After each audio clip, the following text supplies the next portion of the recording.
శ్రీమాత్రే నమః. శ్రీ గురుభ్యో నమః.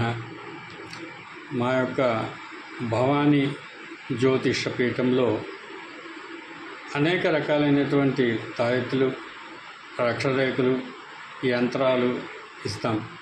ఇవి ఆ అమ్మవారి వద్ద పూజ చేసినటువంటివి. అమ్మవారు అంటే బాలా త్రిపుర సుందరి అమ్మవారి యొక్క ఉపాసన ద్వారా 41 రోజు పాటు పూజలో పెట్టి ఆ తర్వాత ఇచ్చినటువంటి ఈ యొక్క రాగికి సంబంధించినటువంటివి, అలాగే ఆరోగ్యానికి సంబంధించినటువంటివి కూడా అనేక రకాలైనటువంటి తాయెత్తులు మా దగ్గర ఉంటాయి. ఇది అమ్మవారి యొక్క పూజలో పెట్టి ఇస్తాం. ఈ రాగి తాయెత్తులు కానీ, ఈ యొక్క వెండితో కోటింగ్తో చేసినటువంటి ఈ తాయెత్తులు కూడా 2 విధాలుగా ఉపయోగపడుతూ ఉంటుంది. ఇప్పుడు ఈ వెండితో తయారు చేసినటువంటి రూపంలో ఉన్నటువంటి తాయెత్తుల్ని ప్రతి ఒక్కరూ కూడా మెడలో ధరించినట్టయితే శనాకర్షణ, ధనాకర్షణ, దిష్టి దోషాలు లాంటివన్నీ కూడా పోతాయి.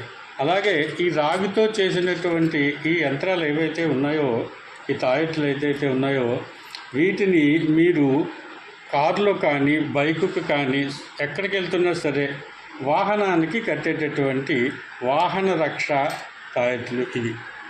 అలాగే ఇవి మనిషి దగ్గర, మన దగ్గర ఉండవలసిన ఆడవాళ్ళు, మగవాళ్ళు, చిన్నపిల్లల దగ్గర నుంచి కూడా ఉండవలసినటువంటి, దీని ద్వారా మనకి జనాకర్షణ, వశీకరణ, అలాగే ఎదుటి వాళ్ళు చూస్తే మనకి నమస్కారం పెట్టే విధానంగా ఉండడము, దిష్టి దోషం పోవడము, ఉన్నగున్నవన్నీ కూడా ఇది సర్వ వశీకరణ యంత్రము.